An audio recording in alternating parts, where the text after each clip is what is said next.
Hallelujah, praise the Lord. मसीह में आप सबकी सलामती हो। तो खुदा के पाक कलाम में से आज हम मुकद्दस मत्ती की मार्फत लिखी गई अंजील उसका 4 बाब और उसकी पहली आयत से लेकर उसकी 11 आयत तक पढ़ेंगे।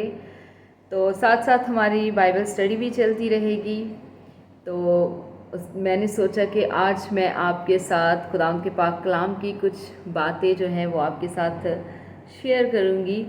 तो आइए हम खुदा के पाक कलाम में से सीखते हैं कि खुदा का पाक कलाम जो है वो आज हमसे क्या बात करना चाहता है और खुदा हमसे क्या बात करना चाहता है और क्या सिखाना चाहता है हमें इस कलाम के वसीला से।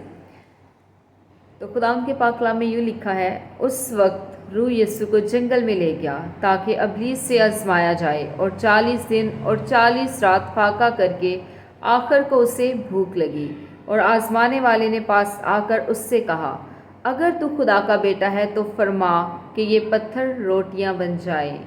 तो यहाँ पे हम थोड़ा सा स्टॉप करेंगे और सीखेंगे कि यहाँ पे खुदा का पाक कलाम जो है वो हमसे क्या बात करता है। तो यहाँ पे जो इब्लीस है वो खुदा यीशु मसीह को आजमा रहा है। जब खुदा यीशु मसीह को भूख लगती है तो वो खुदा यीशु से कहता है कि अगर तू खुदा का बेटा है तो फरमा कि ये पत्थर रोटियां बन जाए। मतलब वो रोटी को लेके खुदा यीशु की आजमाइश करता है। अगर हम आज की ज़िंदगी को देखें, आज की अपनी इस बिज़ी लाइफ को देखें, तो इंसान जो है हर वक्त रोटी की तलाश में रहता है। वो अपने आज को छोड़ के अपने कल की फ़िक्र करता है कि कल हम रोटी कैसे खाएंगे। और यहाँ पे भी अगर हम देखते हैं तो इब्लीस जो है वो खुदा यीशु मसीह की जो आजमाइश है वो किस चीज़ से करे? रोटी से कर रहे। वो खुदा यीशु मसीह को कह रहा है कि अगर तो खुदा का बेटा है तो इन पत्थरों को कह के रोटी बन जाए।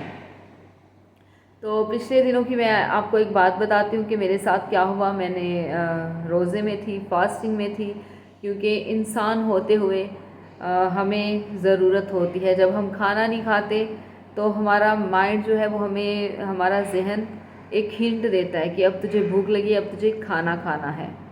हमें प्यास महसूस होती है जब हम कुछ खाते पीते नहीं हैं। अगर हमने फास्टिंग नहीं भी की हो, तो अगर हम सुबह का नाश्ता ना करें या दोपहर का नाश्ता ना करें तो हमें कमज़ोरी फील होती है कि नहीं, हमें कुछ ना कुछ अभी खाना है। तो क्या होता है कि हमें रोटी की ज़रूरत पड़ती है ना, क्योंकि इंसान जो है, इंसान होते हुए उसकी जो जहनीत ही ऐसी होती है कि उसे हर रोज़ जो है वो उतने खाने पीने की ही फ़िक्र रहती है कि मैं अपने बच्चों को कैसे खिलाऊंगा, मैं घर का ये खाना पीना ये कैसे पूरा करूंगा। तो इसी फ़िक्रों में इंसान जो है वो लगे रहते हैं। तो जो शैतान है वो रोटी को लेके भी टारगेट करता है। लेकिन खुदावन यीशु ने यहाँ पे क्या कहा? खुदावन यीशु ने कहा, चौथी आयत जब हम पढ़ते हैं तो वहाँ पे लिखा है, उसने जवाब में कहा, लिखा है कि आदमी सिर्फ रोटी ही से ना जीता रहेगा बल्कि हर उस बात से जो खुदा के मुंह से निकलती है। हालेलुया। किससे जीता रहेगा? हर उस बात से जो खुदा के मुंह से निकलती है। तो अगर हम इस कलाम की डीपली स्टडी करें तो यहाँ पे खुदा यीशु जो है वो हमें ये भी सिखाते हैं कि जब इब्लीस हमारी आजमाइश करे, जब तरह तरह की आजमाइशों में हमें डाले, तो हमें उसका मुकाबला कैसे करना है। अगर हमें रोटी को लेके तंग कर रहा है, पिछले दिनों में ऐसा मेरे साथ भी हुआ कि मैंने फास्टिंग की हुई थी, तो बच्चे खाना खा रहे थे, तो मेरा जो माइंड था उसमें क्या चल रहा था कि कोई बात नहीं, तू खाना खा ले, कुछ नहीं होता, खुदा तो रहीम है, वो सज़ा थोड़ी देता है, कुछ नहीं कहेगा। एक बार अगर रोज़ा तोड़ भी देगी तो कुछ नहीं होगा उससे। तो कुछ टाइम तक मेरे जहन में ये चलता रहा। लेकिन फिर मैंने क्या किया, जब बच्चों ने खाना खा लिया, मैंने उस रोटी को लपेटा और मैंने टेबल पे रख दिया। और जो मेरे मुंह के अल्फाज थे, खुदा अपने आप आपको अल्फाज देता है जो कलाम में लिखे हैं। लेकिन वो कब देता है? जब आप कलाम पढ़ते हैं, जब आप कलाम से वाकिफ़ होते हैं। तो तब ये बात मेरे जहन में आई, मेरे दिल में आई। खुदा के रूह ने मुझे गाइड किया और मैंने कहा कि इंसान सिर्फ रोटी ही से ना जीता रहेगा बल्कि हर उस बात से जो खुदा के मुंह से निकलती है। हालेलुया। तो जब हम कलाम को पढ़ेंगे, कलाम से वाकिफ़ होंगे और हम ये इस बात को जानते होंगे कि हमारा खुदा हमें कैसे इब्लीस का मुकाबला करना सिखाता है, तो ही हम उन अल्फाजों को अपने मुंह से बोलेंगे। दिल में नहीं बोलना शैतान को, کیونکہ ہم دل میں شیطان کے ساتھ کبھی فائٹ نہیں کر سکتے. ہم جتنا اس سے دل میں بات کریں گے نا وہ اتنا آپ کو اور الجھائے گا. ہمیں ہمیشہ اپنی زبان کا استعمال کرنا ہے، اپنے منہ کو کھولنا ہے اور اس کو کیا کرنا ہے، اس کو ڈانٹنا ہے، اس کو بولنا ہے کہ دور ہو جائے یہاں سے. کیونکہ میرا خدا کہتا ہے کہ انسان صرف روٹی سے نہ جیے گا بلکہ ہر اس بات سے جو خدا کے منہ سے نکلتی ہے. ہاللیلویا.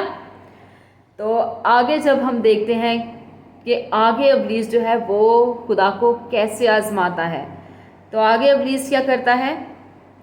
تب ابلیس اسے مقدس شہر میں لے گیا اور ہیکل کے کنگرے پر کھڑا کر کے اس سے کہا کہ اگر تو خدا کا بیٹا ہے تو اپنے تئیں نیچے گرا دے، کیونکہ لکھا ہے کہ وہ تیری بابت اپنے فرشتوں کو حکم دے گا اور وہ تجھے ہاتھوں پر اٹھا لیں گے، ایسا نہ ہو کہ تیرے پاؤں کو پتھر سے ٹھیس لگے. تو اگر ہم غور سے دیکھتے ہیں تو یہاں پہ بھی ابلیس صرف اپنے مطلب کی بات کر رہا ہے. وہ خداوند یسوع مسیح کا مائنڈ جو ہے اس کو گھمانے کی کوشش کر رہا ہے، جیسے ابلیس انسانوں کے مائنڈ گھماتا ہے کہ تو خدا کی پریزنس میں رہتی ہے، اگر تو دعا نہیں کرے گی تو کیا ہو جائے گا، کوئی بات نہیں، بعد میں کر لینا. ایسی جو ہیں ایسی وہ چالیں چلتا رہتا ہے. تو یہاں پہ وہ خداوند یسوع مسیح کو کیا کہتا ہے کہ تو خدا کا بیٹا ہے، اگر تو اپنے آپ کو نیچے بھی گرا دے گا تو تجھے چوٹ تھوڑی لگے گی. وہ تو فرشتوں کو کہے گا، وہ تجھے چوٹ لگنے ہی نہیں دیں گے کہ تو نیچے گرے اور پتھر سے تجھے چوٹ لگے. ایسا تو کبھی ہو ہی نہیں سکتا. مطلب وہ ان کا مائنڈ چینج کرنے کی کوشش کر رہا ہوتا ہے. لیکن ہمارا خداوند جو ہے وہ خود کلام ہے، کیونکہ بائبل کہتی ہے کہ ابتدا میں کلام تھا، کلام خدا کے ساتھ تھا اور کلام ہی خدا تھا. ہاللیلویا. تو یسوع سے کیا کہتے ہیں آگے ہمیں 7 ورس جب ہم پڑھتے ہیں تو یسوع اس کو جواب دیتے ہیں. یسوع نے اس سے کہا یہ بھی لکھا ہے. خداوند یسوع سے کہتے ہیں مین پوائنٹ یہ ہے کہ یہ بھی لکھا ہے. مطلب اوپر ابلیس جو ہے وہ آدھا کلام کر رہا ہے کہ تیرے پاؤں کو تو پتھر سے ٹھیس نہ لگے گی، لیکن خداوند یسوع اس کلام کو پورا کرتے ہیں اور کہتے ہیں کہ یہ بھی لکھا ہے کہ تو خداوند اپنے خدا کی آزمائش نہ کر. ہاللیلویا. خداوند یسوع سے کہتے ہیں کہ تو خداوند اپنے خدا کی آزمائش نہ کر، کیونکہ یہ پورا کلام ہو جاتا ہے. آگے خداوند یہ بھی لکھتے ہیں اپنے کلام میں کہ اپنے خدا کی ہمیں آزمائش کبھی نہیں کرنی، صرف اس پہ بھروسہ کرنا ہے، صرف اس پہ توکل کرنا ہے، اس پہ ایمان رکھنا ہے. تو خدا کیا کرتا ہے، ایسا کبھی نہیں ہوتا کہ خدا آپ کو کوئی نقصان ہونے دے گا. خدا آپ کی ہر چیز سے واقف ہے، خدا آپ کے دل سے واقف ہے، خدا آپ کی نیچر سے واقف ہے، خدا انسان کے ہر ایک چیز سے واقف ہوتا ہے، خدا ہمارے اٹھنے بیٹھنے چلنے پھرنے سے واقف ہوتا ہے.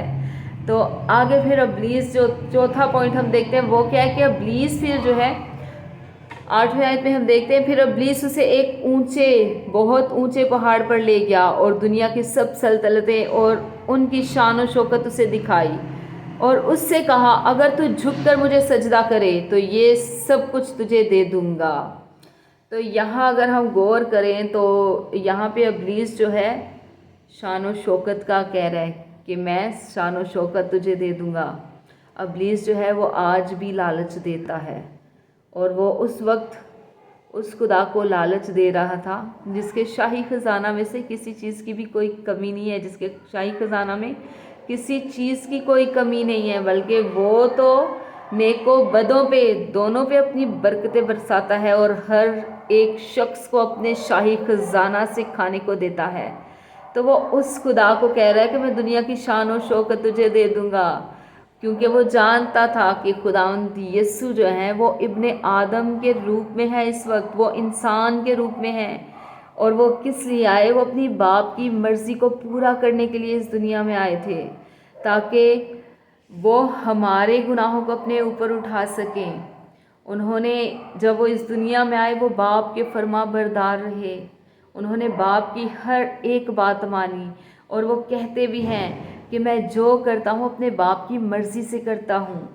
تو پھر جب وہ سجدہ کرنے کو کہتا ہے شیطان انہیں کہ اگر تو مجھے جھک کر سجدہ کرے تو یہ سب کچھ تجھے دے دوں گا، تو یسوع جواب میں اس سے کیا کہتے ہیں، یہ 10ویں آیت میں یسوع نے اس سے کہا اے شیطان دور ہو، क्योंकि लिखा है कि तू खुदावन अपने खुदा को सजदा कर और सिर्फ उसी की इबादत कर। हालेलुया। तो हमें भी क्या करना है, हमें भी खुदावन अपने खुदा को सजदा करना है और सिर्फ उसी की इबादत करनी है, उसी की प्रेज, उसी को वर्शिप देनी है, उसी की शुक्रगुजारी करनी है, क्योंकि खुदा ने हमें इसीलिए बनाया है। तब अब्लीस उसके पास से चला गया और देखो फरिश्ते आकर उसकी खिदमत करने लगे। तो अगर हम इस जो वर्सेस हमने पढ़ी हैं 4 बाब की 11 वर्सेस हमने पढ़ी हैं 1 से लेके, तो अगर देखा जाए तो जब खुदा यीशु मसीह जो हैं वो अब्लीस से आजमाए गए, तो उन्होंने अब्लीस का मुकाबला किसी भी कोई उनके पास हथियार नहीं था उस वक्त जिससे वो उसका मुकाबला करते, या उन्होंने कोई फाइटिंग नहीं की, या उनके साथ कोई लड़ाई झगड़ा नहीं किया, कोई हाथों पाई नहीं हुई। उन्होंने कैसे मुकाबला किया अब्लीस का? उन्होंने कलाम से मुकाबला किया। अब्लीस कलाम से वाकिफ़ है, लेकिन खुदावन यीशु तो खुद कलाम है। तो अब्लीस जो है वो हमेशा मतलब का कलाम करता है जिससे उसका मतलब पूरा हो सके। वो सिर्फ अपनी मतलब की आयतें लेता है कलाम से, जिससे वो इंसान का माइंड जो है वो चेंज कर सके, उसे घुमा सके, क्योंकि अब्लीस को पसंद नहीं है कि इंसान खुदा की प्रेजेंस में रहे, उसकी वर्शिप करे, क्योंकि अब्लीस जो है वो खुद भी खुदा की प्रेजेंस में रहता था, उसकी हजूरी में रहता था। जब वो लूसीफर था, जब उसमें गरूर आया, घमंड आया, तो उसको आसमान से नीचे गिरा दिया गया। तो तब से शैतान जो है उसको ये पसंद नहीं है कि इंसान जो है वो खुदा की प्रेजेंस में जाए, क्योंकि वो खुद उस प्रेजेंस से वाकिफ़ है, क्योंकि वो अच्छे से जानता है कि जो एक दफ़ा खुदा की प्रेजेंस में रहना सीख जाता है, खुदा की कुर्बत को पाके जो खुशी इंसान को मिलती है, उस खुशी में वो रहना सीख जाता है। तो शैतान जो है हमेशा आपकी उस खुशी को छीनने में लगा रहता है जो आपको खुदावंद की तरफ से मिलती है। जब आप खुदा के करीब जाते हैं तो वो हमेशा आपकी दुआओं को रोकने की कोशिश करता है। वो हमेशा कहता है कि कोई बात नहीं, अभी तूने दुआ कर ली है तो कोई बात नहीं, दोपहर को रहने देना, शाम को रहने देना, कल कर लेना। खुदा कौन सा तुझे कुछ कहेगा? तू तो वैसे भी खुदा की हजूरी में दुआ करती रहती है, करता रहता है। खुदा तो रहीम है, वो तुझे थोड़ी वो करेगा, तुझे सज़ा थोड़ी देगा। लेकिन एक बात याद रखिए कि हमारा खुदा जो है वो मोहब्बत खुद का खुदा है, लेकिन वो अदल इंसाफ का खुदा भी है। खुदा हमेशा इंसाफ भी करता है। बेशक वो हमसे मोहब्बत करता है। उस बाप ने हमसे इतनी मोहब्बत की कि उसने हमारी मोहब्बत में अपना इकलौता बेटा बख्श दिया, जिसने हमारे गुनाहों को अपने ऊपर ले लिया। लेकिन वो इंसाफ भी करता है, अदल इंसाफ का खुदा है, और उसी इंसाफ के मुताबिक वो हमें अजर भी देता है। वो हमारे अच्छे बुरे से हर चीज़ से वाकिफ़ होता है। लेकिन हमें अब्लीस का मुकाबला कैसे करना है, जैसे खुदा यीशु मसीह ने कलाम से किया, पूरे और मुकम्मल कलाम से किया। अब्लीस नामुकम्मल कलाम करता है, वो अपने मतलब का कलाम करता है, लेकिन खुदावंद हमेशा पूरा कलाम करता है। खुदावंद ने इस कलाम को रूह की तलवार कहा है, लेकिन हम इस रूह की तलवार से इब्लीस का मुकाबला कब करेंगे? जब हम इस कलाम को पढ़ेंगे, जब हम इससे सीखेंगे, जब हम इसे पढ़ेंगे तो ही हमें पता चलेगा कि हमारा खुदा हमसे क्या बात करना चाहता है और हमें शैतान का मुकाबला कैसे करना है। क्योंकि कलाम में लिखा है कि हमारी जंग जो है वो खून और गोश्त से नहीं, बल्कि इब्लीस की रूहानी फ़ौजों के साथ है। तो इब्लीस की रूहानी फ़ौजों के साथ हम कब जंग करेंगे? जब हम इस रूह की तलवार को चलाना सीख जाएंगे। हालेलुया। तो हमें इस कलाम को ज़्यादा से ज़्यादा पढ़ना है, क्योंकि खुदा का कलाम रूहानी है, और जब हम इसे रूहानी तौर पे ही अपने अंदर लेंगे तो ही ये हमारी ज़िंदगी में काम भी करेगा। तो हमें महज खुदा का कलाम पढ़ना नहीं है, बल्कि इसे समझना भी है, इसे सोचना भी है, इसे देखना भी है कि खुदावंद का कलाम हमसे क्या बात करना चाहता है, खुदा हमसे क्या बात करना चाहता है। क्योंकि खुदा कभी भी हमसे अपने कलाम से हट के बात नहीं करता। वो जब भी बात करता है अपने कलाम से करता है। हालेलुया। तो मेरा ईमान है कि खुदा ने आपको इस कलाम के वसीला से बहुत बरकत दी है, خدا نے آپ کو بلیس کیا ہے، کیونکہ یہ کلام ایسا کلام ہے کہ جو زندگیوں کو بدلنے کی قدرت رکھتا ہے۔ اس کلام کے وسیلہ سے زندگیاں بدل جاتی ہیں۔ یہ کلام جو ہے، کلام میں ہی شفا ہے، کلام میں ہی ہر مسئلے کا حل ہے۔ تو اس کلام کو جتنا ہو سکتا ہے، جتنے بھی مجھے دیکھنے والے ہیں، سننے والے ہیں، ان سب سے میں کہوں گی کہ جتنا ہو سکتا ہے اس کلام کو پڑھیے اور اس کا ذخیرہ اپنی زندگی میں بنا لیجئے، کیونکہ ایک دن آئے گا کہ جب یہ کلام اس دنیا سے اٹھا لیا جائے گا، تب لوگ خدا کے کلام کو ڈھونڈیں گے لیکن ہرگز نہ پائیں گے۔